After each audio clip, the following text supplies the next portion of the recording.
First day, first night dito sa Quezon Province mga chinggo. Ito pala yung kaganapan namin ngayong gabi. Manghuli tayo ng palaka. Manghuli kami ng palaka. Manghuli kami ng adyungan. After naming makahiram ng flashlight mga kachinggo, dumiritso agad kami sa sapa. Kasi ang usapan namin, yun yung unang first target place namin. Ito pala yung unang banding namin dito mga kachinggo. Ang sinasabi nilang manghuli kami ng kabuyo at saka palakang bukid. Kaya ako dito mga kachinggo, tinatalasan ko na yung paningin ko. At sa wakas nakapag first blood na rin si Sunio ng palakang bukid. Ever since mga kachinggo di pa ako nakakain ito. Pero sabi nila masarap daw. At nakakuha na rin dito ng bayuko si Jomarshi. Abay Jomarshi, wag nang patagalin, ilapag na yun agad sa lagayan para makarami. At nakakuha rin dito si Melvin Shea ng pambansang isda na mas malaki pa sa inaakala ko. Habang ako dito mga kachinggo, dahan-dahan sa paglalakad, baka mamaya makaapak tayo ng hindi natin kilala. O di kaya'y maapakan ko yung tae ni Jomarshi. Naku, dito pa naman yung tumae kanina.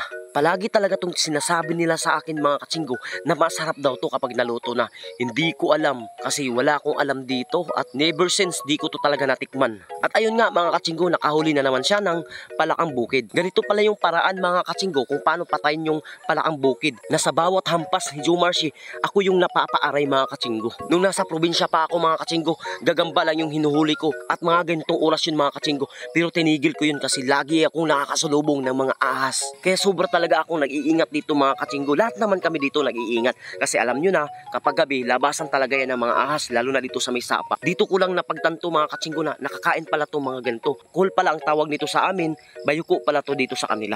Grabe, ang sisipag talaga nilang maghanap dito mga kachinggo. Karamihan pala ng bayuko dito mga kachinggo is nasa basurahan pala nakatira. First time ko palang sumama para manghuli ng mga ganito mga kachinggo. Sa paningin ko dito mga kachinggo, grabe nakakadiri talaga.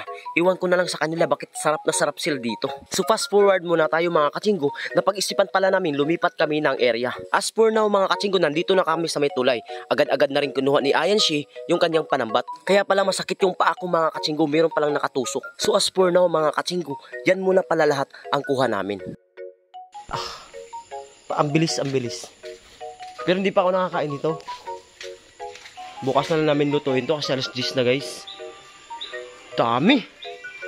Abangan nyo bukas guys, lulutuin ko to. Bukas ko na lang tatapusin ang vlog, sige. To be continue mga kachinggo, after a night, andito nilinisan na nga ng tropa natin. After ngang malinisan mga kachinggo, isinalang na ito agad, papakuluan para mawala yung laway na nakabalot sa katawan niya. Nang mahain na nga ito mga kachinggo, nilipat namin ito sa malinis na tubig para malinisan ulit. At tumulong na rin dito si John Amaro, aka Burlasoy, para mapadali yung paglilinis at maluto na rin agad. So fast forward tayo mga kachinggo, at this time, iniisa-isa na nga nila, kinukuha na nga nila yung laman. Sisig daw yung maging recipe nila dito. So this time mga kachinggo, pinakuluan na nga namin sa gata. Kapag ganito ba naman yung luto mga kachinggo, napakasarap talaga. Lalo na kapag lutong kahoy. At sa wakas tapos na rin ang sisig na bayuko. Hanggang dito lang muna yung video natin mga kachinggo kasi kakain pa kami.